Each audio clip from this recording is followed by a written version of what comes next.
We got sound? Gabe said no sound, question mark? We should have sound. We should be good. What is going on, Crypto Fan? Happy Tuesday, and welcome back to Sin City Crypto Live. I am one of your co-hosts, David, and we are coming at you from our studio here in the heart of yesterday was monsoon season for one day, Las Vegas, Nevada, with our daily, only on the weekdays, live shows. Before we get into content, quick disclaimer, nothing that anyone says on this channel should be taken as financial advice. So please use Google or Bing or DuckDuckGo or any other search engine you like to use. With that being said, I'd like to introduce you to the former champion of Round the Block. Big Rob, let's... I had to take a break. I had to take a break from winning too many times. Yeah. Hola! Welcome to Sin City Crypto. Hey! If it's your first time checking us out, we are an entertainment-focused cryptocurrency channel where we take the old, the boring, the stale information, and we package it up in a fun and sexy way. Also, your boy has had 2 cups of coffee today, an extra dose of espresso. Lord be with us. I am crank, baby. Mother Teresa, please. Oh, man. You know what? I am excited. Why am I excited? Why are you excited, Rob? Just because I got a lot of caffeine. Okay.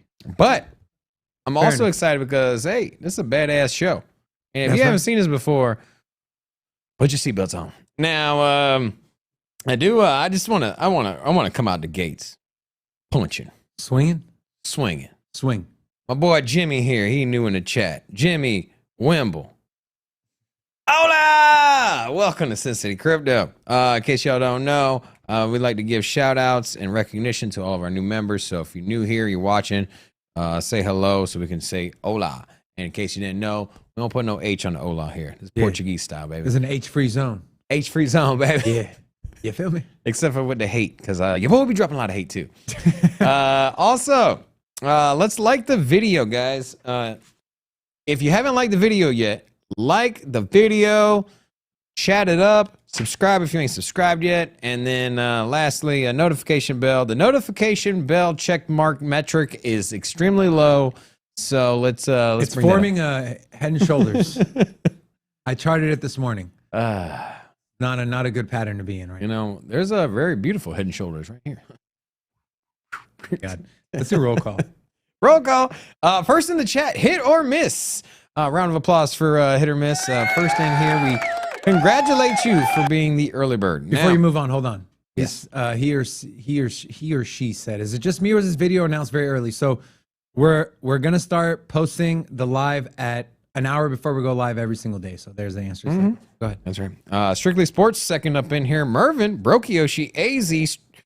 We got Hanya, Jason, Bullish Kenny G, Marky Mark. We also got Handy, Sir Babe, and Say my boy Jason Squires. Cito in here. Jason Squires up in here.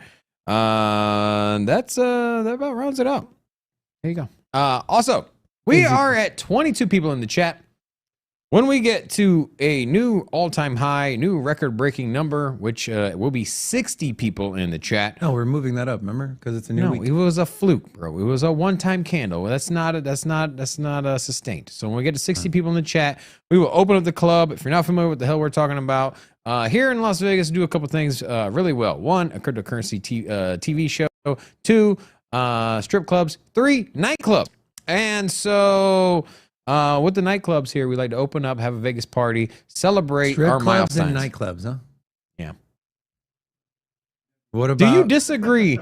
We have the world's largest strip club here in Vegas. Yes, we do. Sapphires. Yes. Yes. And it's like the Walmart of strippers. I have never It's- been there. Well, you know, maybe we should take a corporate outing. You know, Rocco. Rocco, are you allowed to go Let's to tell strip the clubs? wives. Will Where are you you guys will, going? will your wife be okay with you going to the strip club?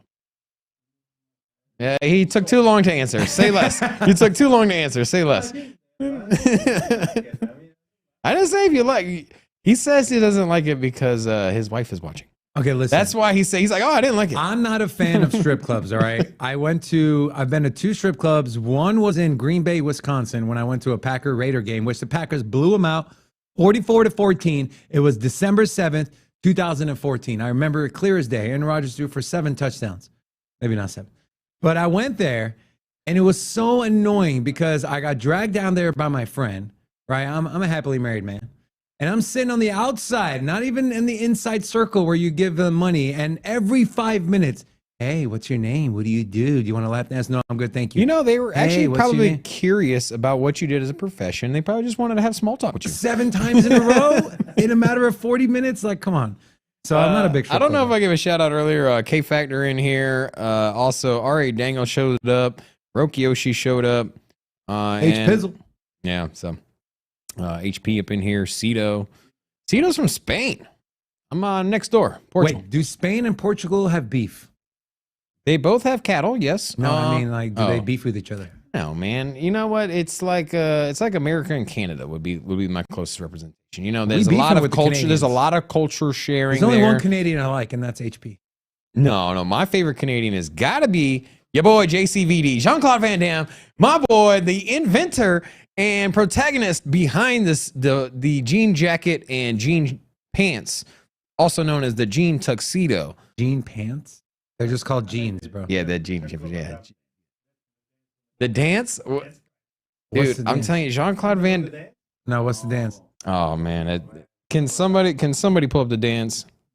What's funnier, Jean-Claude Van Damme's dance or No, Steven Seagal running? his splits on the between the two trucks is absolutely amazing. My daughter can do that. No, man, he She's did 4. in one of his movies. He did a split between two trucks. It's not that. I mean, the man impressive. is literally known for his splits. Like, here, pull this up, man. Look at this. Look at your boy here. Look at that man. That's Splits. That is not that impressive, bro. Splits. He is arguably the worst actor I've ever Look, seen. you normally when you go back in time into the 80s, people look hella ugly. And dude was looking good, man. He was looking fresh back in the He's a 80s. good-looking guy, but his acting. Hey, my mom was all about there it is. That's the one right there. Look at that. That's pretty dope. That's All right, some skills right there, pretty bro. dope. But he's still a terrible actor. Bloodsport was pretty good, but that was about it. You know who my favorite actor is? Rocco, who's your favorite actor? You've already said you're gonna say Denzel Washington. That's right? my boy, Denzel. You leave Denzel out of this. That's, He is, you know what sucks is that's normally my go-to. he doesn't need to do the splits. The man is old a genius. ass man. You know, Excuse you know King Kong's his King Kong phrase. He did that ad lib. He just threw it out there. It wasn't part of the because script. he's a gangster. Dude, Denzel's the man. I think I've seen one Denzel movie I didn't like out of like 50. All right, guys, let's get to 60 people in the chat, man. All right. If you guys type away in the chat, stay active in the chat. YouTube is like, yo, what's going on over there? And they suggest our video. We've been getting a lot of suggestions, just not a lot of people staying. So if you guys see anybody new in here, make sure welcome them with open arms. And Patricio up in here. All right. Anyways, Take it away. what's on the docket today? What's on the docket? So if you're watching the show after the fact, we will have timestamps for you to navigate through this video. Although we do recommend watching it from beginning to end. A lot of important information and funny information you might miss. But today we'll be doing our market watch. We'll be talking about Bitcoin, Ethereum, also looking at the Solana chart and what we should expect as far as price movement going into the FOMC meeting tomorrow and the GDP2 numbers being released on Thursday. We're also talking about, during our hot take, the SEC probing Coinbase. We're also talking about Ukraine. And what else are we talking about? We're talking about the CFTC looking to evolve one of their arms, their regulatory arms in the CFTC, and what that means. Also, the stablecoin bill and how it might not pass. And some NFT news as well to round out the show. So with that being said, Robin, ¿Qué pasó? take us off into the charts, to the charts. wherever you take us. All right, so let's get in. Let's take a peek at the before traditional. We're gonna get into a peek at where Bitcoin is. So Bitcoin's sitting at $20,815, down 4% in the last 24 hours. So we were sitting at $23,000.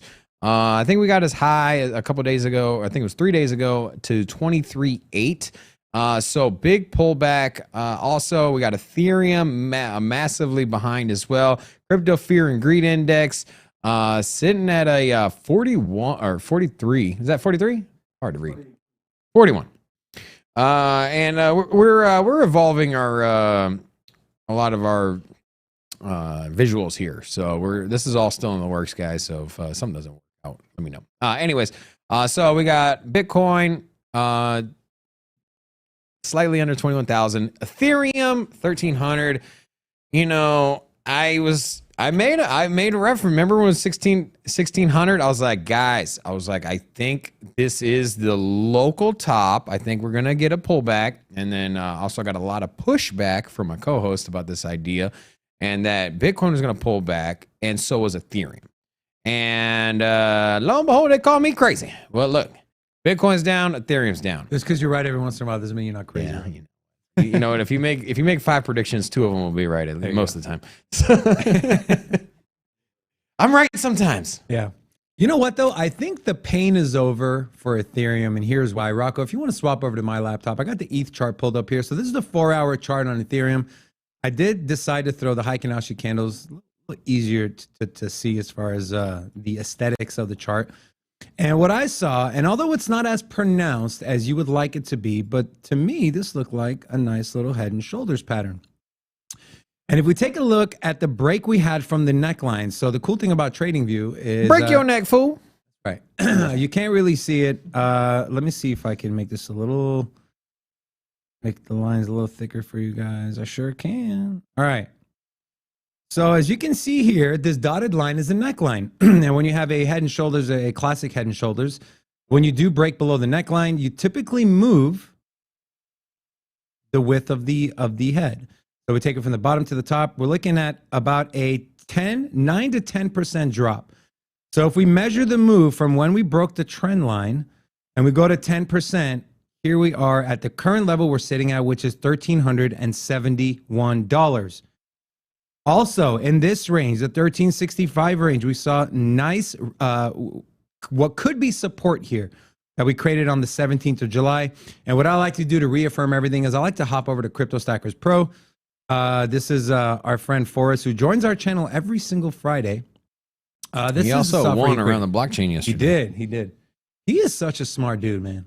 I really like his take on that NFT. NFT, man. Yeah. He guys, if you're not following Forrest, go follow his YouTube. He puts amazing videos, also on Twitter as well. You know, we were discussing before we went on BitBoy's channel about that NFT, and I was like, man, everyone's going to take this negative stance on it. And I'm like, I kind of have to. It makes sense.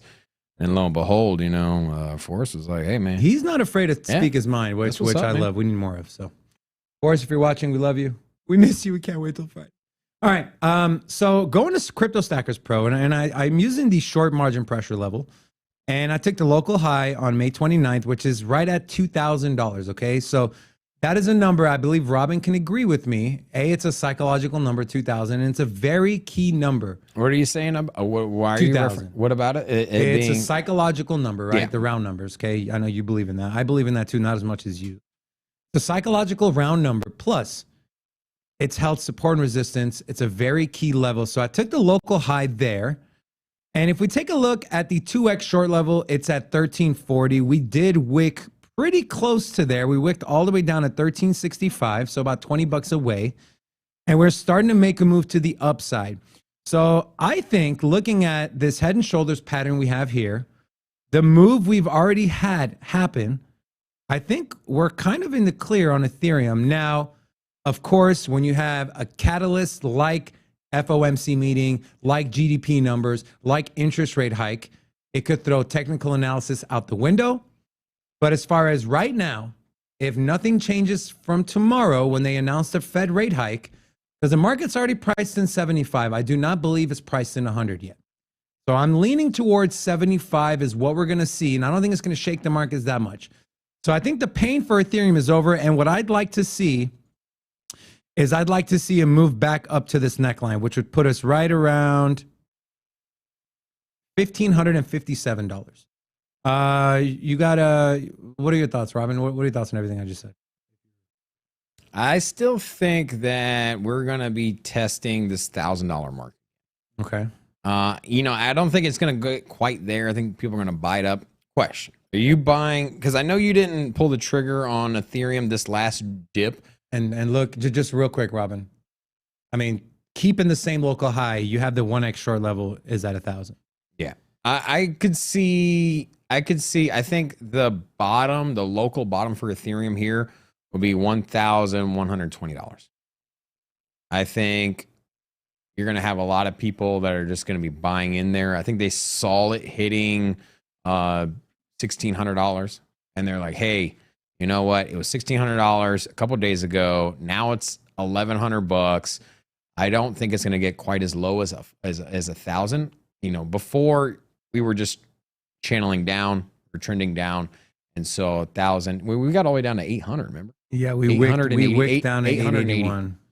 Let me ask you this question, Robin. I know you bought a lot of ETH around $1,200, $1,200. Yeah. So recently, I deployed all my my dry powder at Ethereum on this way down. My average buy is somewhere between $1,100 and $1,200, and so I was very happy with that. Did you take any profit when it? No, I haven't. I haven't touched it. What's your profit target? 2,000. It's all about the time frame.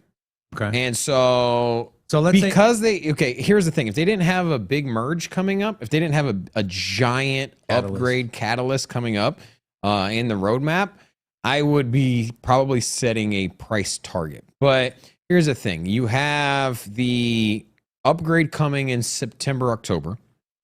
And so that's the deadline.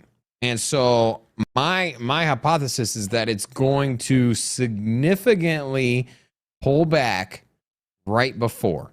I would say within about a 2-week window. And so 2 to 3 weeks before the merge actually happens. Before the merge actually happens, 2 to 3 weeks. So I would say second to third week of August would be probably my window.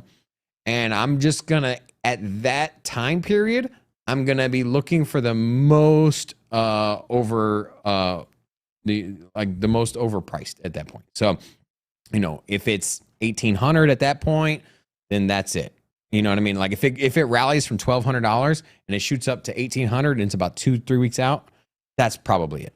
If it is at 1,600 and then a few weeks before it rallies 40%, gets up to like 2,200, that's my exit. And so that's my strategy there. Now so what you're saying is if let's say the merge wasn't happening and you just were swing trading and your target and your I probably wouldn't be swing trading Ethereum if they didn't have the big catalyst coming up. I would be looking here's the thing. I believe in the fundamentals of Ethereum. The thing I like about this, the thing I like about with Ethereum and this swing trading idea is that if all else fails and the merge doesn't end up being doesn't end up moving the price as much as we anticipate it, yeah, boy, perfectly fine holding Ethereum. Right. You get what I'm saying? It'd be different if if I was holding something that's a little further down the list. Like here's a great project, Algorand. Okay. Here's the thing. I love Algorand. And if I saw that they were going to have a major catalyst, yeah, cool. I could buy into it. But here's the thing. If the catalyst doesn't end up pushing the price up, Algorand probably isn't going to pump for another 2 years. And now, I'm not saying I'm not comfortable holding Algorand, but I would have more peace of mind going through a 2-year bear market, worst case scenario, holding Ethereum versus Algorand. Right. That's just... For me, I have more peace of mind, more security. I don't know. Algorand's newer, could have exploits or vulnerabilities that haven't been exposed, that hasn't come about. You're just taking more, the newer the project is, the more unknowns there are and the more risk that there is. Now, at the same time, there's more upside. But, at this point in time with the bear market, the way things are, I want to mitigate my risk because you know what? You're still going to get about a 10x out of Ethereum right now. You're going to get it next bull run. You're going to get a $10,000 Ethereum. Oh yeah. 100%. And so for me, I am more than, if I put in 10 grand into Ethereum right now and my entire trading strategy just falls apart and it doesn't end up, rallying before the merge. Yeah, boy, it's fine holding 10 grand for 2 years and then flipping that for 100 grand. Perfectly fine. Yeah. Like for me, that is a hell of a win. Now, I got a short-term trading idea in mind, but here's the thing, there's a lot of unknowns in other projects. So just know that being early in the space, buying in the bear market is where wealth is made. This is you're in the right space. You know, I was having a conversation with my wife yesterday, and you know, she doesn't like follow the economics and this and that, and she was asking like, hey, I keep hearing recession. So I sat there and I talked with her for 30 minutes and just explaining to her just how recession works and why it's important to have money aside. And the first thing she says was, so that's how the rich stay rich. I said, exactly. Exactly. Because when people are scared and they're selling everything off and you hear all this FUD and these news stories, Bitcoin's going to zero, Netflix is going to go down, blah, blah, blah.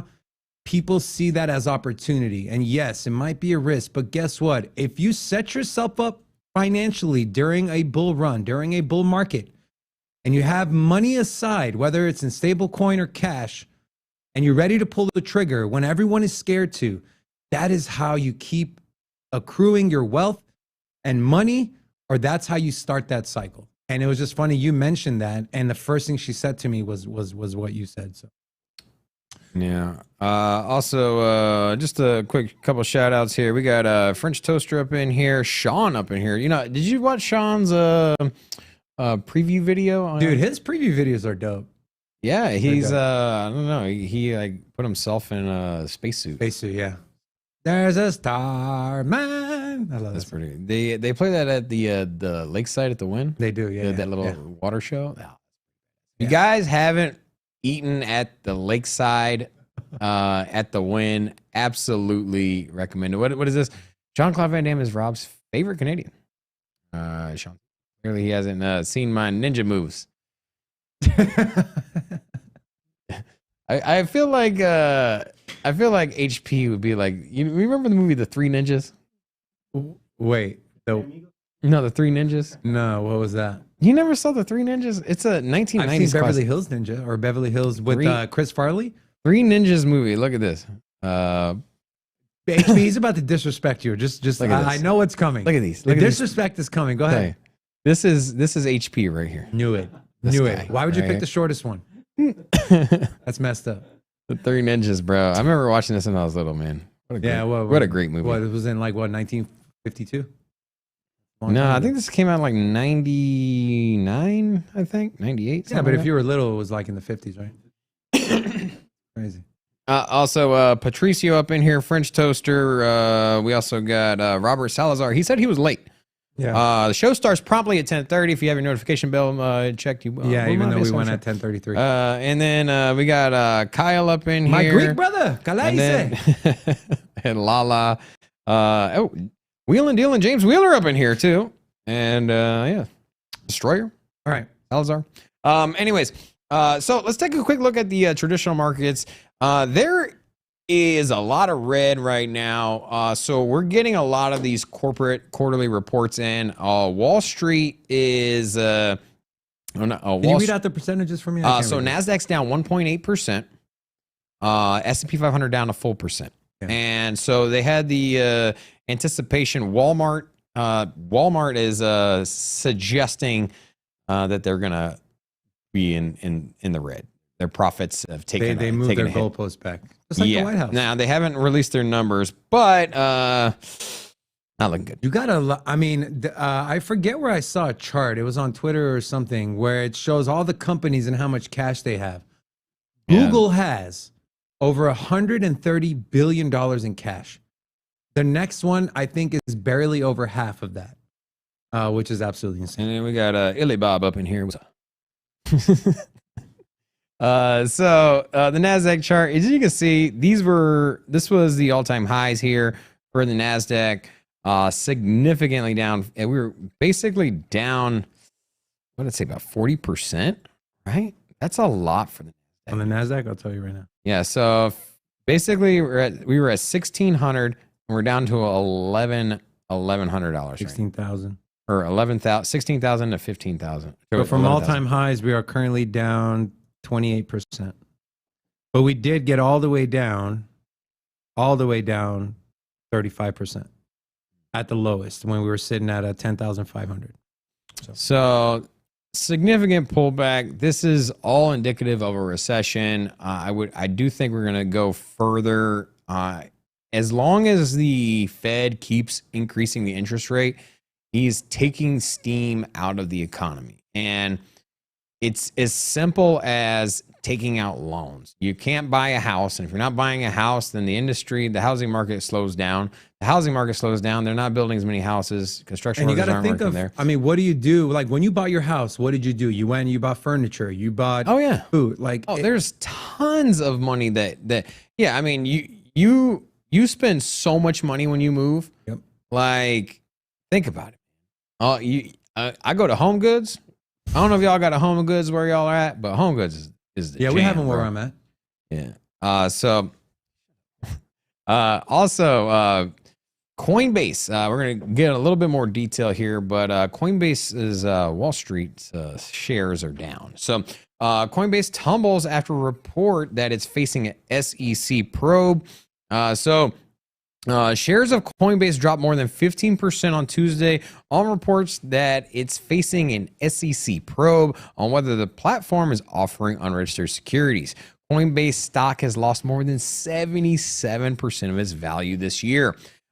Just like an ICO. If you are heavily invested in Wall Street and you don't want to dabble in crypto, what a better buy than Coinbase, right?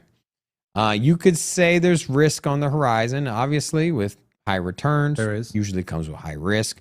I do think Coinbase is here for a long haul, even if the SEC tightens up on them, goes out, lawsuit.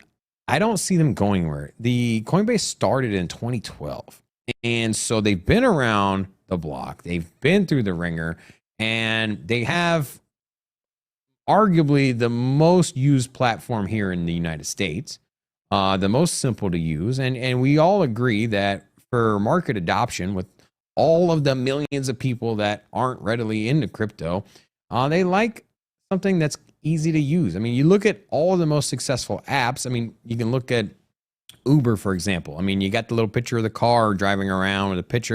You know what I mean? It's very user-friendly. It's very simple. And if you're not tech savvy, you understand how to use Uber, you understand how to use Yelp. It's these things all have something in common. And it's ease for the user and an easy learning curve. And especially in an environment where the competition is the exact opposite. Could you imagine a family member or a friend that has no exposure to crypto trying to purchase their crypto for the first time on KuCoin? I was just gonna say KuCoin, bro. That's what I'm saying. Yeah. And so, I mean, Binance is not far off of that. Binance might be a little bit more user friendly, but it's not far off. It's pretty complex for first time users. And so I would have put and honestly, like I'm not saying this as a joke, but Voyager had a really good user interface. It was very easy to navigate. It was very simple, but obviously we know what happened there. Yeah. But I agree with you. Coinbase, just when you look in there, you have 4 tabs: trade, home, portfolio, account. Yeah. That's it. And then you got like little banners and stuff like learn. You just click it. You know, I mean, they're not pushing out, like, they're not promoting a ton of meme coins and things like that. They have them on there, but that's not like their focal point where they're just inundating you with spam on those. Right. Now, so yeah, I think if you're buying stocks, I think that I would recommend Coinbase. I think, not financial advice. Obviously, I think the returns on Coinbase right now down 77%. Think about, here's a question, David. Do you think they're going to surpass in the next bull run, the all-time high that they were listed at in the next bull run? Because obviously they trade pretty much 1-to-1 with volume and with the price of Bitcoin. If you were to take volume plus price of Bitcoin and you were to make a metric that follow the price, pretty 1-for-1 there. And so I don't think it's like, yeah, it definitely will, but I wouldn't be surprised if it did. I mean, because what was it at over $300, right? That's what I see. My thing is I think it's gonna 2x from its ICO, from its all-time high next bull run. I think 2x. it's gonna shed this SEC thing. I think that it's gonna have massive adoption. They're also expanding overseas to Europe. So the platform in itself is going to onboard a lot more users, especially here in the United States when the next bull run comes. And so I could easily see it doing a 2x. And so in the stock market, I think that's a great return. Also, just another 2x from its all-time high. You're talking about $860. Yeah. I mean, why not? Yeah, why not? If it follows the price of Bitcoin, let's say Bitcoin gets to 150 grand. Okay. And there's tons of FOMO. There's people buying. There's other nation states that have Bitcoin. There's they have a legal tender. But we've also seen, we saw Binance flip Bitcoin as far as the amount of Bitcoin held, right? We've seen FTX flip Bitcoin. So What do you mean or flip Coinbase. So if we keep seeing that trend and Coinbase falling down on the rankings, you still think that can happen? Do you think Coinbase will be the only okay, here's the thing. If Binance was publicly traded, if Binance was listed on the New York Stock Exchange, which, by the way, they're supposedly going through the process of it. They recently hired the CEO of PayPal, or the former CEO of PayPal, with a vast experience with taking a company public. So it wouldn't surprise me if Binance right now had a stock. I think next bull cycle, Binance's stock would be double too. I'm just saying that. And I think the crypto mining companies. They're saying it doesn't matter. It doesn't matter. Exactly. The crypto mining companies, I think. And here's the thing. You want exposure to crypto. What in Wall Street, outside of the ETFs, what a better crypto asset to hold than Coinbase. I mean, think about it. I mean, you don't know what the hell the miners are doing. They're leveraging all kinds of debt for more ASICs. Right. And so, you have a lot of issues there. Now, also another indicator of recession is some of the commodities. I won't go too far in depth here, but natural gas. I want to pull up my laptop there, Rocco. Natural gas hits highest level since 2008. So U.S. natural gas prices surged more than 11% at one point on Tuesday to $9.7 per million British thermal units. So instead of a barrel like they do for oil, it's a I feel like a lot of natural gas and oil are two separate things. Yeah, I was just saying this is the price per million British thermal units. Anyways. This is the highest level since July 2008. Natural gas is now up more than 77% for the month. Think about that. For the month. Putting it on track for the best month going back to the contract's inception in 1990. The best month. That's not the best. Well, I mean, if you're looking at the price. Yeah, I get it. But so if you're looking at the price, you could say highest. You could say the same thing for gold. The best month. If gold all of a sudden. Pouring salt on the wound, bro. But it's had his best month. Everyone's getting raped at the gas pump. Here's the thing.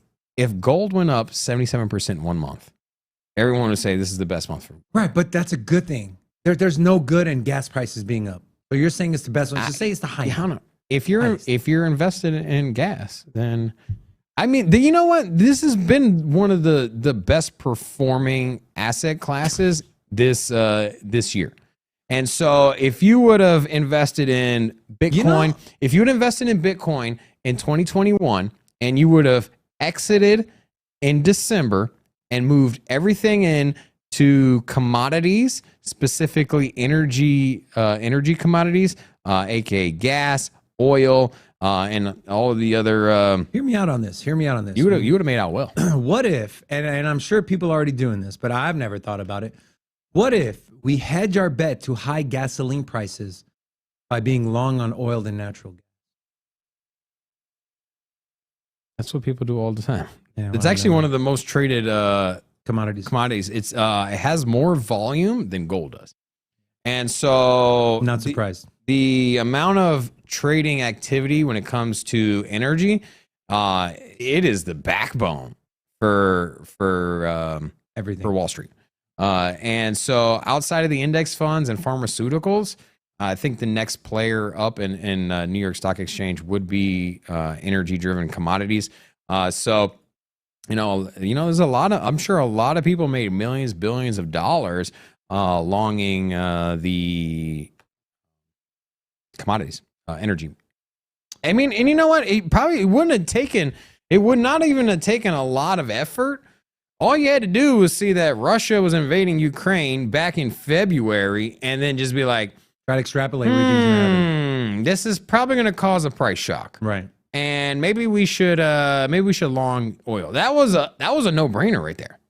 And so if you had a pulse on the market and you had experience trading commodities when it comes to energy-driven ones, and here's that was a layup right there, bro. And here's why it's so important to always be plugged in and not to unplug from whether it's crypto or the stock market or whatever. If your portfolio's down, don't unplug from what's happening, because that's where the opportunities lie. And if you're following up on this stuff every single day, you might have put yourself in a situation like Robin just described, where you see that Ukraine's being invaded, then you can be like, okay, well, what do I think can be affected?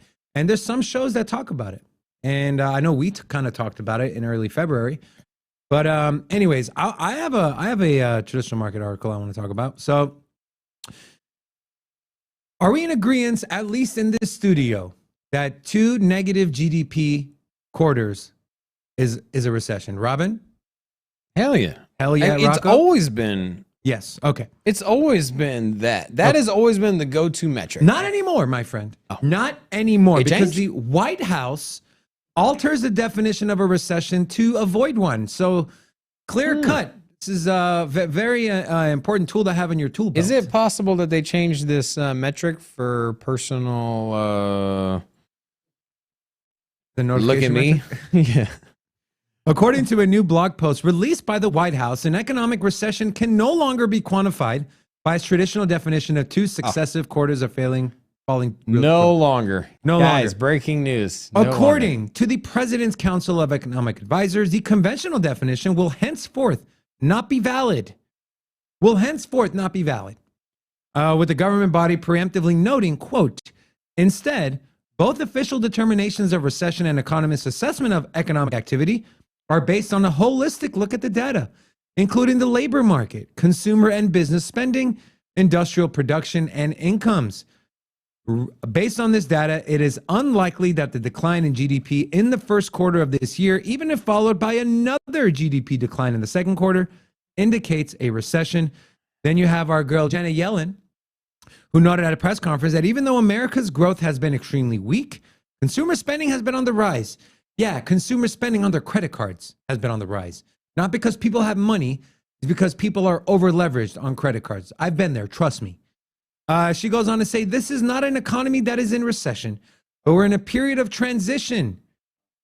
Remember, this is also the same lady. That's a transitory inflation. Said inflation was transitory. And now she's using transition, in which growth is slowing, and that's necessary and appropriate. Recession is broad-based weakness in the economy. We're not seeing that. Here's the thing. Recession is a natural cycle when it comes to economics. And if it's time for a recession, it's time for a recession. In the same way that you look at any chart, any trading chart, everyone always says, oh, a pullback and consolidation, that's healthy, right? It's good for the price. It's good for the market. Like the expectations of just going up and to the right, just growing at a 45-degree angle is not realistic. You can't. Especially when you have the Fed intermingling in the economy. Like, their inflation rate is 2%. So when it goes under 2%, what do? They print more money. They do quantitative easing. And when it goes up, what do? They do the opposite. So they're directly influencing the market. If A left everything alone and they let the market play itself out, we would have no inflation. And the market ebbs and flows would be more natural. It would be more towards what people are spending, what they're not, versus the Fed's pumping money in. So now people are going ham on purchases. And then on the other side, 2, 3, 4, 5 years later, we're screwed. So we got to bring the economy back and put us into a recession. Oh, you say ham? Boy, I love some ham. Hey, the chat's, I haven't seen a new, chat's Servando. Who? I was going to talk about how the chat was a little dead. And then my boy Servando hopped in. What's up, Servando? First time here. Will you give my man Servando a Servando? Hola! Welcome to Sin City Crypto. Also, if we get to 60 viewers in the chat today, we're going to open up the club. But we got a little Yes. Ooh, we got we have some new graphics for the club. So if you guys want to see what that looks like, it looks dope. I will make tell sure you, you stick around. We'll we invested in the Vegas party, baby. That's all I'm saying. Robin, so with the midterm elections coming up, is there any chance the White House will say we're in a recession prior to the midterm? They're all looking for re-election. Nobody wants to look. But nobody wants to harm them. But here's the thing. Like I said, recessions are natural. They're parts of the ebbs and flow of the market. And if you want to have long-term growth, it is expected and it is needed to have pullbacks. It's just part of the market. Stop trying to fight it. You know what? We went from 2008 and we just straight rallied all the way for 12 years with a small little pullback, a 2-month recession back in 2020. 2 months. And so anyways, if it's time for recession, it's time for recession. You know what? Take a little bit of steam out of the market. Instead of taking out a bunch of loans and buying stuff you don't need, hey, why don't we just work, pay down some of our debt. Jobs are available. Yeah, take a little bit of time, recalibrate, buy some stocks or assets or crypto at discount, and let's just move. You know what I mean? Like, stop trying to fight it. Stop trying to be like, there's no recession here. Nothing to see here. You know what I mean? It's ridiculous. It's harming people in the long run. Yeah, and what it's doing is it's creating these policies that are preventing the inevitable at the cost of the average consumer. And so we're seeing it in inflation. And because they're so terrified of going into a recession, they're just doing everything they can in their power to basically destroy the purchasing power of the middle class and lower class. And so they're the ones paying the price, man. Anyways. All right. I'm done on my end, Rob. Go. Hot take. Let's go. All right. Hot take. That's hot. All right. So let's preface our hot take by going over this SEC probing article. The United States Securities and Exchange Commission, headed by none other than Gary the Gun Gensler. By the way, if you're a member of this channel, go ahead and put Gary the Gun. Put Gary's emoji in the chat. If you're not a member, you want to support this channel, go ahead and there's a link in the description of this video. The SEC probes Coinbase over unregistered securities allegations. The SEC is reportedly looking into whether crypto exchange Coinbase allowed its US-based users to trade unregistered securities. If you're not familiar, hold on, let me read this one. If the tokens are not deemed as securities, but if they were, the exchange would have to register with the SEC. The regulator has warned.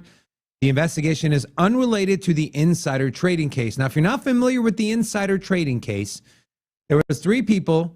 One of them was an ex-Coinbase employee who were front-running prior to knowing when Coinbase was listing a token and the front-running those transactions. Essentially, buying before the announcement was made and then selling into the FOMO. They got charged with insider trading. And on top of that, the SEC labeled 9 of the tokens that were traded, labeled those securities. So now the SEC, they haven't filed a lawsuit, but they're probing Coinbase. They're probing him, and it's supposedly, it has no relation to the insider trading case. Right. Robin and I were talking about this, believing in coincidence. As a detective, and I know this because my friend's dad was a detective, they are not allowed to believe in coincidence. Robin, do you agree this is not a coincidence? Insider trading, listing, saying 9 tokens are securities, and then Coinbase gets probed. Okay, I'm probably not a coincidence. Now, what they're saying is that the investigation is not related, right? Yeah, but here's what I think happened.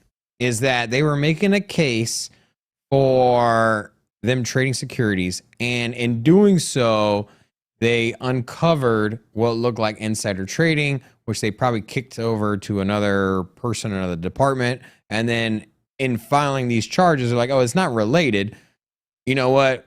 We noticed something. We kicked it over to somebody else. They filed their own charges. However, for us, we've been looking into the SEC from the get-go.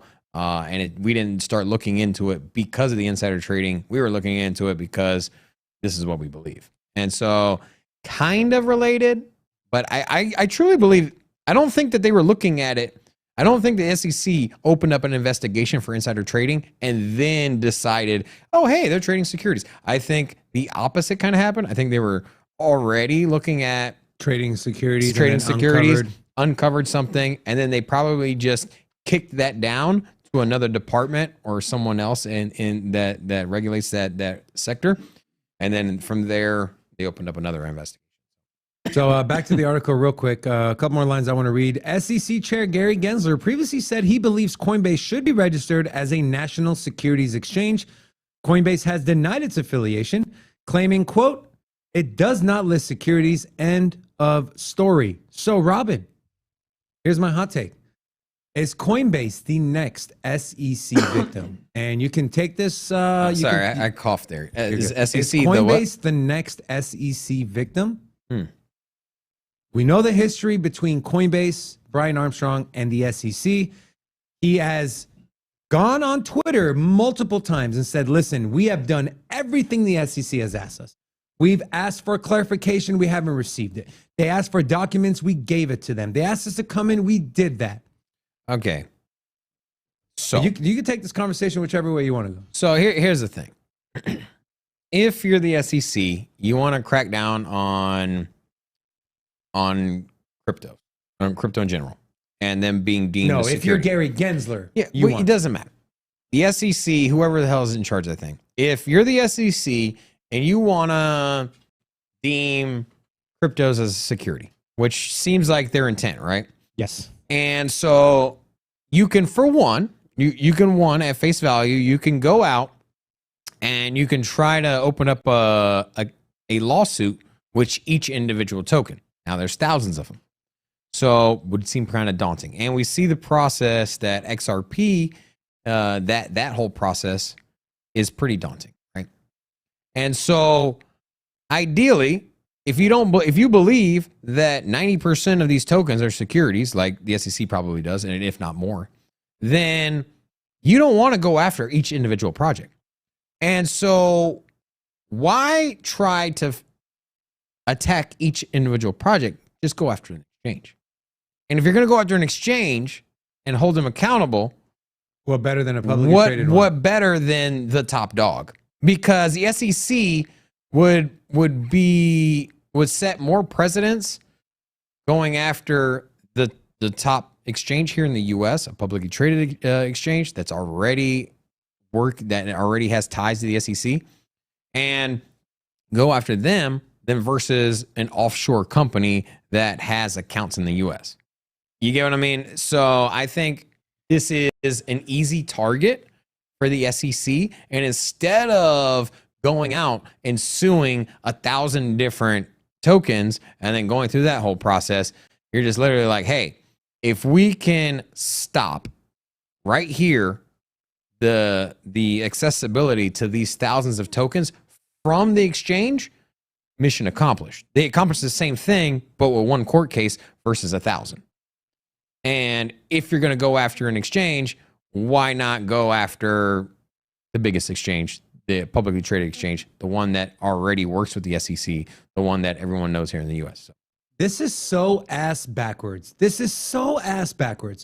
You figure, right? The logical thing to do what would be to sit down with the CFTC, to sit down with the SEC and say, okay, we need to figure out what's a security, what's not a security. Do you agree, Robin, that there are some cryptocurrencies that are securities? Yeah, but here's the thing.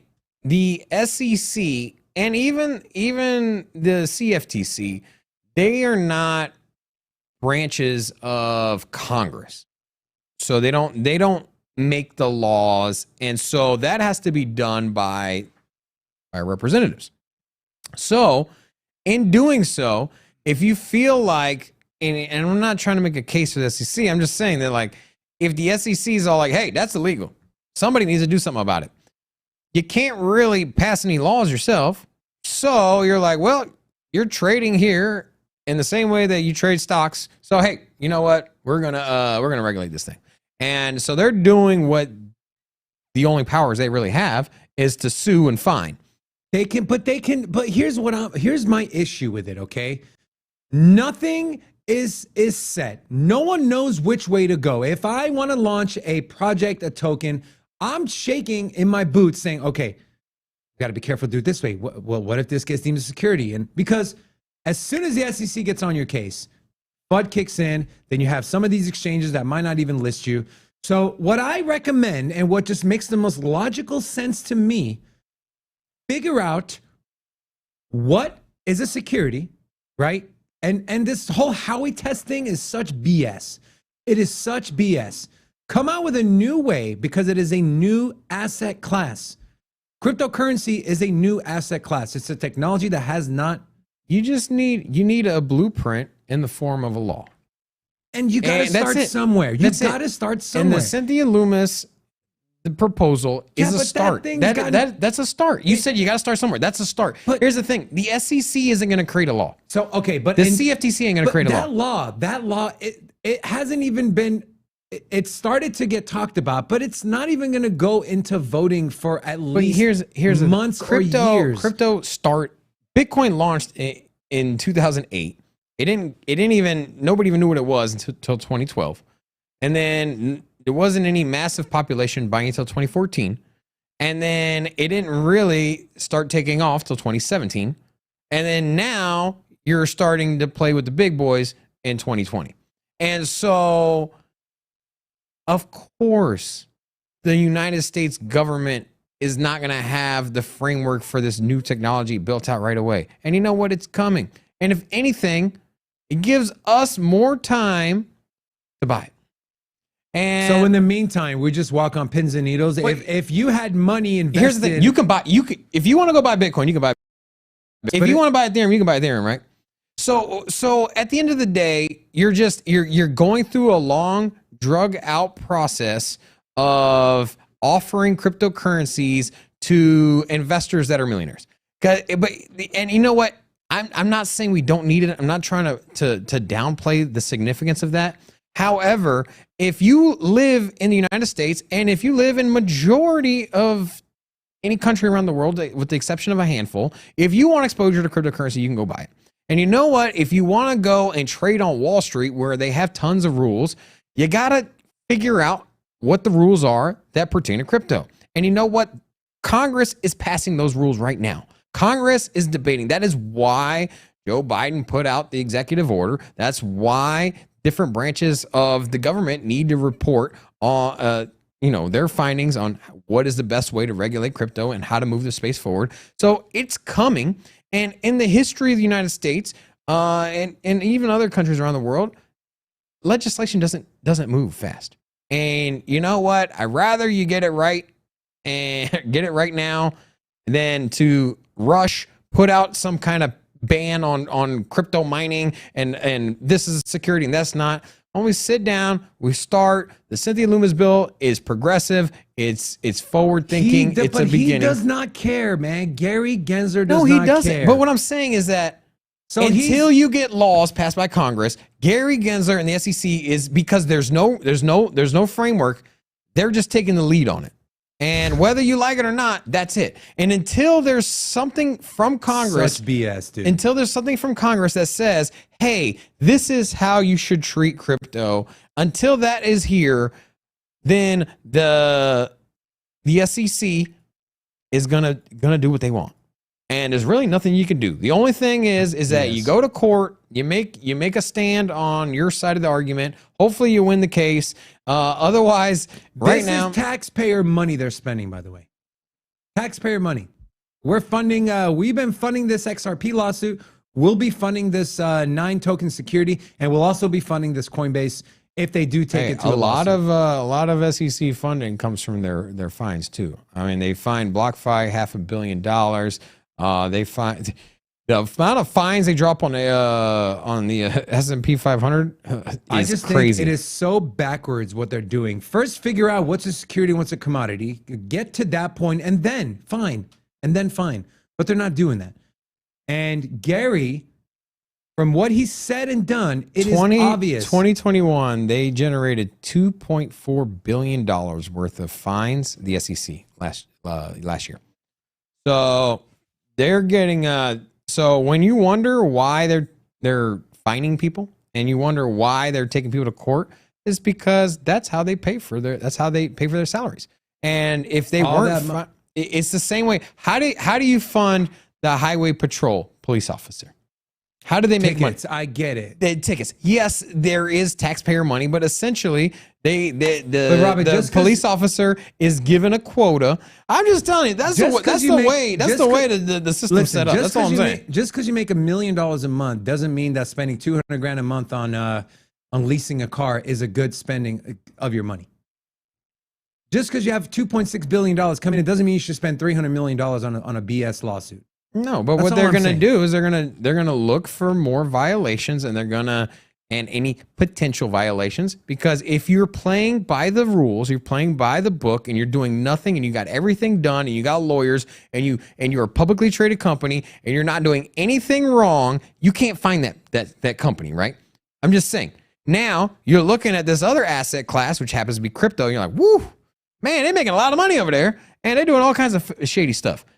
Let's start finding them. I'm just telling you, that's the world we're in right now. So do you think Coinbase, so to answer the question, you think Coinbase will be the next victim? You think it'll go past the probe? Because I opened up my statement with the simple fact that they would love to sue the 1,000 different tokens, but they cannot because it's too much litigation. Well, here's the thing. A lot of these tokens don't have a face on them. So you would just file a lawsuit, no one will show up. Here's the thing. You just sue Coinbase and you're like, yo, you can't list any of that. Boom. You accomplished the same thing. And instead of finding each individual company, which is overseas, you find Coinbase, who's right here, that they're publicly traded. They got no choice but to pay you. It's just hard for me to believe any of this is done in respect to investor protection. Just from everything. It's just government, bro. No, it's run like a business. Governments run like a business. People want to. They're going after their own personal interests. And a re-election has a lot to do with it, and it's all about money, bro. That's the name of the game, bro. And it's been like this in the history of the U.S., man. And it's never going to change until there is laws and frameworks passed. So 3 more years, guys, buckle in. That's it. Here's the thing, if SEC sues them, if SEC sues Coinbase, because right now it's an investigation. Let's say SEC sues Coinbase, and they either delist them or they shut down. I mean, that's it, right? If they win the lawsuit. No, I'm just saying, like, the second they get sued, you delist it. I mean, you can't be a publicly traded company and be selling security. Like, okay, maybe there's a loophole. I'm just saying that, like, here's what happens. You file a lawsuit and you say you're trading securities by the SEC. It doesn't matter about the court case at that moment. In the same way that SEC sued XRP, you can't get it on a US based exchange. So what's going to be different? If anything, it makes it even more stronger of a case that Coinbase is publicly traded, because now they're already in the playground with SEC, and if the SEC sues them, they'll literally just crush them, bro.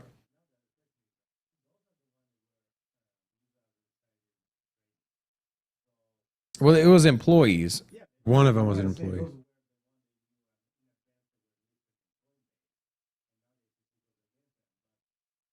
Here's the thing. Here's the thing. If SEC, I would imagine that if SEC sues them, if they go to court, they're going to say they're not going to say Coinbase is selling illegal securities and leave it at that. They're going to say they're listing illegal securities. Here's a list of them. They're going to take all of their tokens and they're going to give them a list. And maybe Bitcoin and Ethereum and a handful of others will be exempt. We're good. There's probably no sound on Rocco. Yeah. So if they sue Coinbase, they're gonna tell them which assets they're suing for, and Coinbase ain't gonna be able to offer that. And so we might see a Coinbase that offers Ethereum Classic, with Bitcoin. You know, you can make a case of Dogecoin. It's such BS, and dude. Bitcoin. This is what you call stifling innovation. All right, let's move on. Let's move off of this topic. Rocco, let's get into our talking points.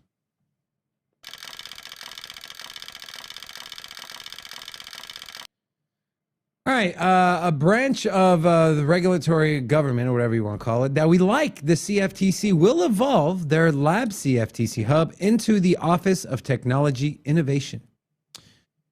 CFTC Chairman Rostin Benham announced the regulator is evolving its Lab CFTC initiative into an Office of Technology Innovation, aka OTI.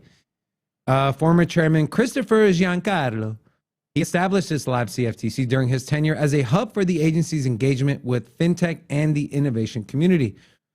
And Commissioner Benham said, quote, "As I testified in February, we are past the incubator stage and digital assets and DeFi technologies have outgrown their sandboxes." Now, Benham said resources devoted to the Lab CFTC will be utilized through the new OTI, reporting directly to the chairman's office and staffed by a director, a fintech policy and technology specialist, a strategic communications and education leader, and rotational opportunities for all CFTC employees to gain exposure and expertise. The need for educating the public in order to protect vulnerable customers, citing an FTC statistic that more than 46,000 people have reported losing over $1 billion in crypto scams since the start of 2021. Now, here is something that makes sense to me.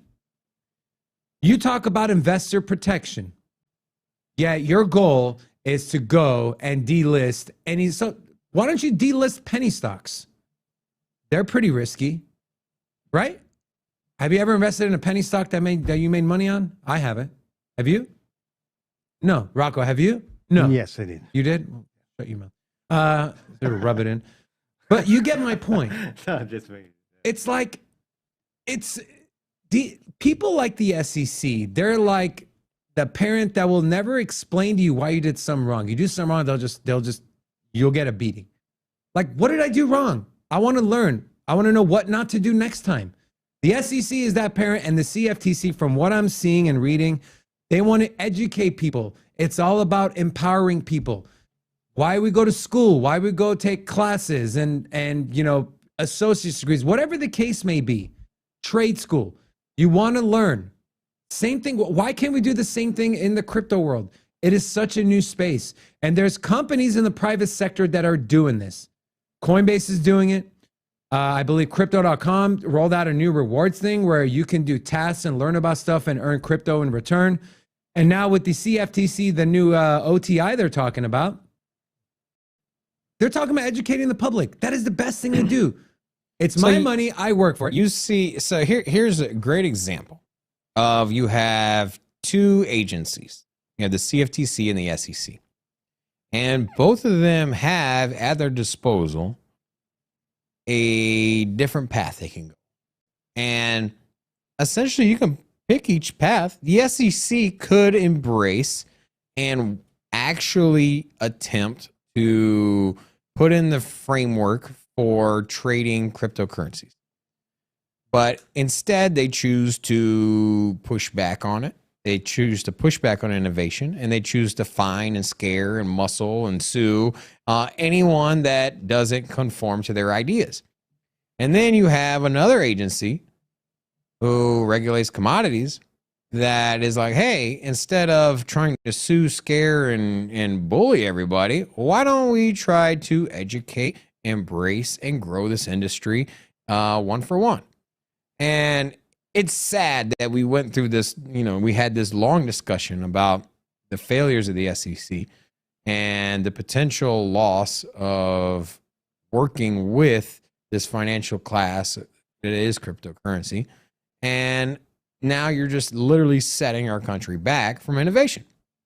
And you have another department that's doing the exact opposite. That's like, hey, the benefits of this greatly outweigh the negatives. Because that's essentially what you're doing. The SEC is looking at the negatives and they're like, hey, nah, this is obviously security, investor protection, this, that, this, all these things. Like, stop looking at all the negatives. If you're gonna put that into life. If you have a good job, I'm sure you could look and be like, hey man, well, there's this one boss that I have, and it's a manager. He gives me such a hard time. And or I have this customer that comes in here every Friday. He gives me such a hard time. You can harp on all of the negatives of life, but you ain't gonna go nowhere. You're gonna be miserable. And you're gonna watch people that are happy to work and grow pass you. And that's it, man. You're going to have more success embracing the inevitable. And if you're going to go to work every day and you ain't quitting your job, then just then brush aside the negative and embrace the positive. Because crypto ain't going nowhere. So you're going to have to work with crypto. So stop trying to push back on it and embrace it. I don't know too much about the lab CFTC thing, but it sounds like a good idea. It sounds like the right direction. And I just wish the SEC would get on board with Imagine if they worked together. Imagine if the SEC and CFTC worked together. What can we accomplish? Also, Rob, will you give a warm welcome to Anthony Lewis? Anthony, hola! Welcome, Sin City Crypto. Let us know what you guys think. What are your thoughts? What are your thoughts on this whole situation? And this goes to the title of our video today. Is Bitcoin the only thing that's safe? Like, if you're buying on an exchange like Coinbase, is Bitcoin the only thing that's safe? Let us know. Let's move on to a country that is doing the opposite. They're boosting the crypto industry by hampering down the fiat industry. Ukraine has imposed new rules restricting fiat usage, which in turn would help boost the crypto economy. NBU, which is the National Bank of Ukraine, has now devalued the, how do you say that? The hryvnia? Anyways, the currency of Ukraine, they've devalued it against the US dollar by 25%. Along with this, the bank has also set new limits on banking operations. Here's a quick thing. Okay. If the US dollar is inflated by 10%, so you lost 10% of your purchasing power, and Ukraine is literally under fire from bombs and they can't trade, and basically the whole economy's in the dumps. Export, and they're only in there, and their currency is only down by 25%. This goes to show you that they're holding up pretty well. If we're down 10% on our purchasing power, I'm just saying, man, it just a little thought. It's something I thought about. This move of changing the exchange rates of their currency to US dollars and also imposing a restriction on the exchange quantity may help to increase the popularity of the crypto sector. People might choose to shift to crypto in order to get past the fiat restrictions in the upcoming times. They've set limits, withdrawals with that of weekly limit of $340. Peer-to-peer transfers from the cards issued by the Ukrainian banks have been reduced from 100,000 to 30,000, so a 70% decrease. And the National Bank has said that these measures are temporary. Robin, what's up? Is this the right move? I mean, they are purposely devaluing their currency against the dollar. They're putting temporary rules and regulations. Well, I don't know if they're purposely doing. I think like I said, there's so much going on over there.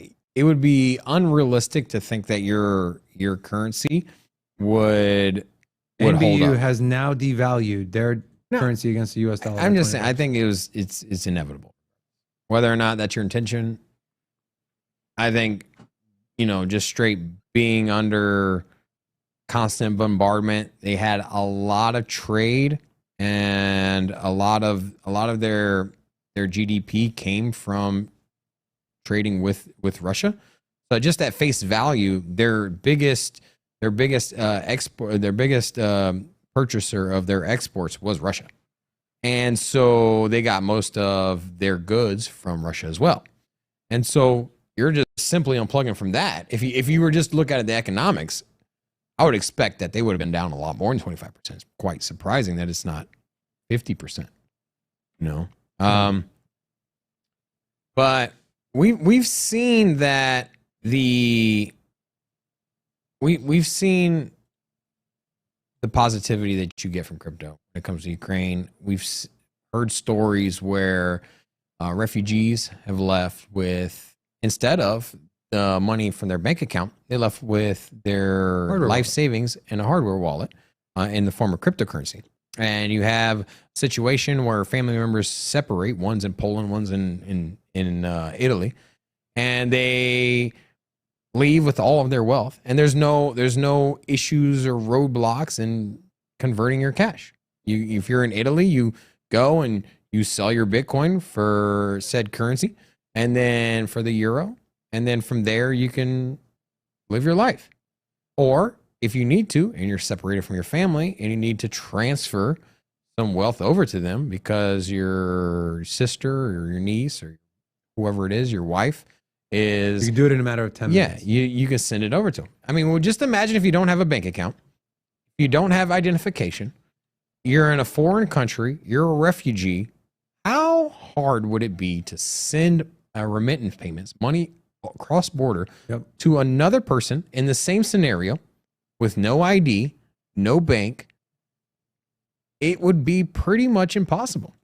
But if both people have an internet connection, all you need, baby. That's all you need. That's all you need. So we're seeing the power of cryptocurrency. We've seen the power of blockchain. And at the moment, we're seeing the strength of Bitcoin and what it can do in an environment that is unplugged from the financial system. It's just sad for a country like the U.S., who's supposed to be the leader in financial innovation, right?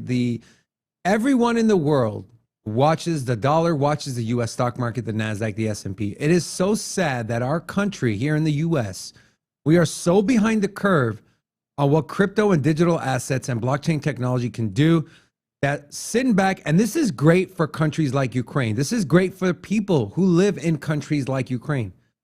It's just sad that the U.S. is so far behind, and they're so worried about power and what this person thinks. And no, we can't make money off that. And oh, that's too dangerous. Look at what other countries are using. It goes back to the old saying, you can either view it or half empty. You can always have the always pessimistic person, or that person who always finds a silver lining in any situation, in any product. All right, let's keep this thing moving. We're moving on to Chipotle. Man, I'm hungry, man. Lunch. Are you sure you don't do this at the very end when it's So I had to leave? The last time I ate Chipotle, I got food poisoning, so I haven't eaten Chipotle in 3 years. So it was hard for me to talk about this. I'm getting some PTSD. My stomach started gurgling when I first started highlighting. Anyways. Did you see order what I do for our something? What did you order? Did you order something that's not when you get food poisoning? It's usually when you veer off of the Well, I asked standard for my menu. chicken to be cooked medium rare. So. Oh, okay, that makes sense. Kidding, of course. The joke. I joke. No. So food chain giant Chipotle shows that Bitcoin, ETH, and crypto can still work in marketing despite the downturn in the crypto markets. Yeah, I'll make this a little bigger. Oh, but it's already big. The ongoing crypto price dip has caused some investors to lose their appetite, but American grill restaurant chain Chipotle has a plan on how to use crypto to promote its jalapeno-rich food. They unveiled a new interactive game called Buy the Dip, under which players are eligible to win more than $200,000 worth of free crypto. And the online game will be open between 10 a.m. Pacific and 6 p.m. Pacific every single day. The initiative demonstrates that even during a market downturn, major companies are using their marketing budgets to compete for crypto users who are perceived as an attractive customer, thank you so much, segment eager to spend its money on services and entertainment. Under its partnership with crypto payment company Flexa, which also runs and owns AMP, which is one of the tokens that Coinbase listed as a security, which SEC labeled as security. The restaurant chain currently accepts a number of crypto assets, including Bitcoin, ETH, and Doge. Robin, share your thoughts, please. You bullish on Chipotle? I love me some Chipotle, bro. Okay, question is, do you like burritos or you like the bowls? The burritos. I'm a burrito guy. On a side note here, R.A. Dangle says, I'm at Silver Sevens losing my money. He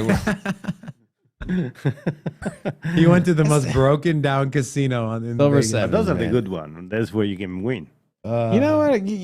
Rocco makes a good point here. You know, if you're going to go gamble, the flashier and the nicer and the prettier it is, the less returns there is. So if you want to win, go to one of the broken down ones and, inhale some asbestos from the ceiling. Dude, there's so much like old ladies smoking and at those casinos. Like you go in, it's like the guy with the oxygen tank, and he unplugs it to smoke a cigarette, and he plugs it back in, and you're like, bro, time to give it up, man. I went to the one in Paramp. That one is fun too. Silver Sevens in Pahrump? I don't know if it's the. I don't know. I don't remember the name. Rocco, that's not a casino. We'll not. talk about it later. Okay. Yeah. You're gambling going to that place gambling too. with something. Yeah. They all look at the same. Gambling with your. So it's an interesting take as far as saying, the economy's shrinking, and people are deciding to use their marketing dollars to get crypto customers. I mean, is that like? Yeah, I think you're going to see a lot more. You're going to see a lot more utility, and outside of just straight payments, there is a lot of things that blockchain can do better than what the system we have now, or more efficiently. And a lot of it comes from I think the NFT integration. And so with the integration of smart contracts, with the integration of the Ethereum network, I think with NFTs, you can use it as a proof of purchase almost. And so instead of having those stupid punch cards where you buy 5 drinks, you get one free, I or always desserts. lose those, dude. Exactly. Now just imagine that if you go in and you go to pay, you don't have to keep a punch card or anything. It automatically tracks it. And when you go in there for the 5th time, we're seeing that kind of same idea. You go to like Walgreens, you do the same thing with your like cell phone number. Yep. But instead of using your cell phone number, why, instead of giving out that data and be like, hey, I don't want you to have my cell phone number. Cell phone. My cell phone. I don't want you to have my cell phone. Yeah, like every day I get a coupon from Pizza Hut, bro. Every day. And there's no way to delist it. Yeah. I even went on their website and like, how do I unlist just airdrop them to my wallet? Dude, man, it's like every day. I'm like, look, man, can you stop sending me coupons every day? Like, guys, we're getting there. It's just it's taking some time. No. We're getting to what you're describing. Everything's going to be NFTs. Your medical records are going to be NFTs. Your freaking driver's license is going to be an NFT. You had Vitalik talking about soul tokens. Did you see that, by the way, when he was in, I believe, in Europe for the conference? Talking about having soul tokens. That soul, like your soul. That's like your identity, essentially, your digital identity, everything from your... Yeah, yeah, so, yeah, I remember hearing that reference. Yeah. He labeled it the soul token. It sounded kind of weird. But here's with that premise is that you have your identity that you can allow different organizations, apps, vendors to access certain parts of your information. So if you have, say, just your crypto wallet and you're trying to make a payment, they're like, hey, do you want to share your data? Be like, no, how about I just pay for this and that's it? Yeah. Or if you're trying to verify your identity and you're at the post office and like, hey, we need your driver's license. Hey, why not just keep that on blockchain? And like, boom, you just tap and there it is. So it's coming, guys. It's coming. Bullish Kenny G said Robin's hood slipped out in his speech a little just now. Got some hood in you, bro? I did grow up in a rough area in Virginia. It's I grew up in Norfolk, Virginia. We had a gay nightclub right across the street from where I grew up. Yeah, rough. Nightclubs in Vegas, they close at 2 in Virginia, they close at 2 in the morning. Oh, so what ends up happening is that the nightclub lets out, and they all leave at one time, and then they're in the parking lot, they're fighting and having arguments, and the next thing you know, they're in my front yard, and I'm just like, they're in your front yard. Yeah, that's funny. I'm just like, look, man, I don't care what y'all. Just stay off my property, bro. That's all I'm asking. I don't care what y'all do. All right, Rocco. I'm telling you, it was a battle growing up, man. Just imagine living next to a nightclub, and the nightclub closes at a certain time, and literally you're next door to the nightclub. They just everyone that gets out of the nightclub just wanders into your area, blocking my driveway. It's just a nightmare. Shame on you, night clubbing people. This place was called Nutty Buddies. I used to live at a place that the only things in front of it was by the sea, and we had a restaurant. I used to work in the restaurant and live upstairs. Yeah, and the only thing was across was one bar, the ugliest bar I ever been in the United States of America, like the Roadhouse. That was the kind of bar. One time, my friend said, "I'm gonna go get a beer." Next things I saw out of the window, it's been thrown on the windshield of a car. Yeah, you haven't lived. You haven't lived until you went. Places they're fun. I'm telling you, you haven't lived until you went to the bars in Virginia, man. Yeah, no thanks. All right, Rocco, let's move on to our NFT segment of our show. That's good.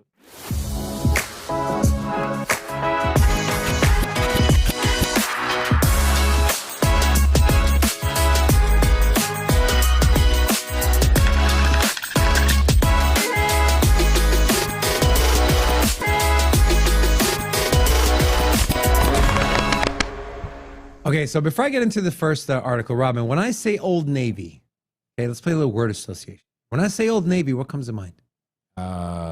Your outfit. Okay, let me ask someone with some intelligence. Rocco, when I say Old Navy, what comes to mind? And then retailer, Store, clothing very store. cheap though. Very cheap. Okay, cheap. So Robin, Once again, your outfit. Says the Raiders all day, every day guy. Okay, so Old Navy, you can pull up my laptop, Rocco. Old Navy licenses the Bored Ape IP for grand new T-shirt line. Old Navy has hired the services of Bored Ape number 7285 by cutting a deal with the owner so it can emblazon the image on a range of Bored Ape themed T-shirts. And here is the one in question. With the item retailing online on Gap's online store for $19.99. Its true owner receives financial compensation for its usage. So I'm going to stop there real quick. So this is what the CryptoPunk community has been begging for. IP rights, the ability to use their NFT to market and make money on it. And I think what separated Yuga Labs and Bored Apes from every other one is this. They built a well-known brand. You can arguably say it's the best-known brand in the NFT space. And they empowered their NFT holders to be able to monetize on their NFTs. And you see it right here. Right here. A total of 6 Bored Apes, 11 Mutant Apes, 1 CryptoPunk, and 6 Clone X NFTs will all grace Old Navy's upcoming clothing. We're seeing an interesting shift happening. And this goes back to the Chipotle article as well. These companies are seeing people who invest in crypto and understand crypto are savvy. They understand technology. They understand quality. And they have the money to spend. And if you give them the option to spend their crypto because they believe in it so much that they will go out of their way. If you've never stepped foot in an Old Navy store, or if you've never gone on Gap's online website to buy clothes, guess what? If you're a crypto fan and you care about the future of crypto, you will go out of your way to do that. Right or wrong? Robin? No, I agree 100%, man. You're right. Is that what you want to hear? Yeah. Round of applause for Robin. Proud of you, bro. Very short. Do you think, now real quick, Robin, keep this under 2 minutes if you can. And I'm not being sarcastic. Do you think... I got a time limit. Timer. Do you think that this whole, what Bored Ape did by giving the IP rights, the marketing rights to the NFT to each holder, do you think that's something that should be standard for every NFT project, or do you think it's unnecessary? I guess it should be standard. I mean, here's the thing. If you own something, I feel like you should have the rights. You should go through the same process. But I don't know, man. You get a lot of gray areas. Like, I can make a T-shirt with the Mona Lisa on there. I don't have to go pay. But in Mona Lisa and an NFT, baby. But I don't have to go pay. But it's artwork. It's artwork, and it has an owner because there's a museum in somewhere. And where's it at? It's in the French one. So Rocco? Louvre. Thank you. So, no, I mean, I just think I think this space is still gonna figure itself out. I don't know where it's gonna go as far as royalties and T-shirts and who owns what as far as monetization. I think it's an evolving area, and I think we'll have more clarity in the next 5. And shout out. I don't really have an answer for you. Okay. Shout out to Patricio. Said he minted his first NFT. I remember my first NFT mint. It was very, very exhilarating. Robin, I know you bought your first NFT, but you got to mint one. Mm-hmm. It's fun. So we're going to set Robin up with a nice mint. All right. Now, keeping on Bored Apes, but more on some bearish news, the Bored Ape Yacht Club creators could face a class action lawsuit. Yuga Labs faces a possible class action lawsuit, which a group of individual investors claimed that the firm inappropriately advertised its tokens and thus deceived people into buying them. Individual investors complained that some of the company's products, including ApeCoin, were misleadingly promoted by celebrities and thus their prices were unnaturally inflated. I was debating on whether I should even talk about this or not. But I figure if this was on a smaller project, I wouldn't even mention it. But because it's Bored Apes, like, it continues to baffle me that people think they have a legal ground to stand on because a company paid a celebrity to advertise saying that this is a great product. And you, in turn, believed that, bought into the narrative, invested money and lost some money. So now you go after the founder of the project. Like, when are people going to start taking responsibility for their own actions? No one put a gun to your head and said, go buy ApeCoin. No one put a gun to your head and said, because Kim Kardashian said, this is a great project, it's your dumbass fault for believing in it. And seriously, if you didn't take the time to look into the project yourself and you went solely based off of what a freaking celebrity is touting as, the next biggest thing, then you deserve to lose your money. Sorry. You deserve to lose your money. Like, well, once again, I kind of agree with you, bro. If I am a drug addict and I take drugs and knowing what can happen to me, if I overdose and die, you should not feel bad for me. I made that decision. Same thing with investing money. If I tell Robin, hey, Robin, I bro, actually disagree with you there, man. I think people have a sickness, an addiction, and they get in maybe a spiral, that was not the best they analogy. need help. Maybe that was not the best analogy. I've had friends that were too far gone. I've been down that road before, and I always had the thing of, if something happens to me because of my stupid decision, I don't expect people to feel bad for me. And like I said, maybe that was a bad analogy, and I apologize. I'm not trying to be insensitive. I've been down that road before. Okay, I've had an issue before. But going back, if I tell Robin, hey, Robin, bro, this NFT project, man, it's so sick, bro. It's going to change the world. And Robin goes and invests $1,000 and he tries to come at me and say, bro, you made me lose my money. Give me my $1,000 back. Is that fair? Is that right? No. Well, at the end of the day, we're all responsible for our own actions. Hey, let me tell you, there is this really sick project that you need to invest in, David. Let me tell you what it is. Pull it up. Oh, God, here we go. Absolutely on fire. The Nickelodeon NFTs, bro. I am dumb excited about this right here. So instantly sold out. When was this minted? I think 2 days ago. Something like that.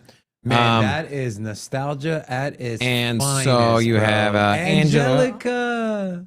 You got the Phil twins. Man, I grew up on this, Hey, bro. Arnold here. Go. What's the most rare one? Let me. I don't know. Do they have the Rocco one? Rocco's Modern Life. That was Nickelodeon, right? Yeah. What's the title of this? It's funny, and I never watched it in Italy. You never watched Rocco's Modern Life? No. Rocco's Modern. No, in Italy it wasn't popular. I think the one was popular was Cat's Dog. You know, Cat Dog, yeah. They were attached together. That was fun. So anyways, tons of different. I think this is gonna be very.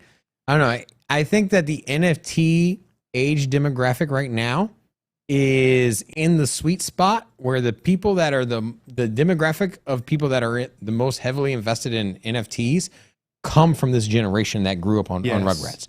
I mean, millennials, bro. You're talking about millennials. Yeah. So I think like Ninja Turtles, Rugrats, maybe like American Gladiator. This era is super monetizable, man. If I was able to monetize this, I mean, I'd pull the trigger in a heartbeat. Taking a quick look.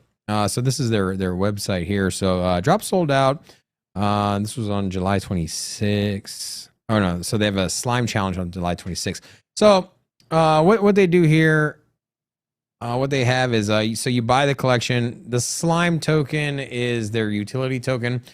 So as you the rarer your guy is, the more slime tokens you get, and then you redeem 10 slime tokens to unlock a mashup. So a total of 500 mashups are available. And there was this video here as well. Of course, we're gonna go no sound on this. So, cool. Yeah. Oh, this was their marketing advertisement, right? Yeah. So, stay tuned. What about what would you think about a Looney Tunes one? Dope. I think so, man. You're starting to see a lot of these familiar characters get popularized. I mean, even this is kind of like a bite. But you got Alec Monopoly. You obviously got Donald Duck here in the background. Is this copyrighted? Do they have permission to use Donald Duck? I would assume they this is the Monopoly Man here. So you're starting to see this shift into recognizable figures where basically if you have Cat dog, company and looks like they just minted. It hasn't been revealed. Yeah, it hasn't revealed yet. This is fresh and new as well, but anyways. All right, cool. We're done. We are done though. Anything else we want to talk about before I tell Rocco to roll the outro? No, that's it, baby. Rocco, roll the outro.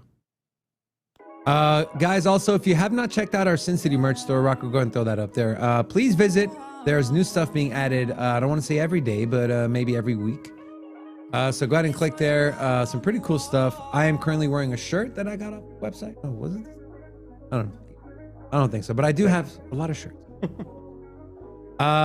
Anyways, guys, thank you so much for joining us today. Make sure you come back tomorrow, 10:30 a.m. Vegas time. On behalf of myself, Robin, and Don Rocco, we love you guys. We'll see you tomorrow. Peace. I got 16 missed calls on my phone. Times change, Mickey D's turn into Rabuchon. Kick my feet up, drink leader, smoke on a new strong. Couple margaritas, senoritas, I goof off. Smoking on the island, say she wanna ride with me. Took her on a flight, said all her bags from Italy. I sent her with a friend, they shopping there religiously. Whoa, whoa, yeah. You say she love me, but that's when she rockin' Prada bag. Bet she ready for the next step, whoa, not so fast. Slow down, slow down, slow down, girl, don't you crash. Whoa, whoa, yeah. Cause we can mess up that pretty face, but we can fuck up that pretty lady. Tryna kiss up, I'm in your place. Man, this shit so crazy. Never thought I'd be doing shit like this again. Put that effort in, girl, then I will pay you. Crash that thing out the park, now I feel like Babe Ruth, baby. This shit I can't do, baby. No, I can't move, baby. Nothing I can't prove, baby. I got 16 missed calls on my phone. Times change, Mickey D's turn into Rabuchon. Kick my feet up, drink leader, smoke on a new strong. Couple margaritas, senoritas, I goof off. I got 16 missed calls on my phone. Times change, Mickey D's turn into Rabuchon. Kick my feet up, drink leader, smoke on a new strong. Couple margaritas, senoritas, I goof off. Question marks along your brain, wonder if you should try again. Look at me inside your braces. Can't focus when we face to face. Plenty things I could go say. Name a place I go and pay at. Said she won't know, boo. Been around the world, plenty things I can show you. Taking flights to GA for our soul food. Gotta pay 1K for GA at my shows too. Keep it one back. Show your man the things I've showed you. Tell your man how I used to hold you, but I won't hold you. Your new man is lame and all I spoke is true. Life won't smoke for you. That sadness comes with coping too. This madness come with shit that's overdue. You strong by yourself, nobody else holding you. But I ain't holding you. You the one I need when I'm off that perk or two. Hit that thing early, got you sleep like curve for you. All these lame ass bitches I curve for you. All these packs and pearls I burnt with you. It's up now, baby, it's stuck. They can look, but they cannot.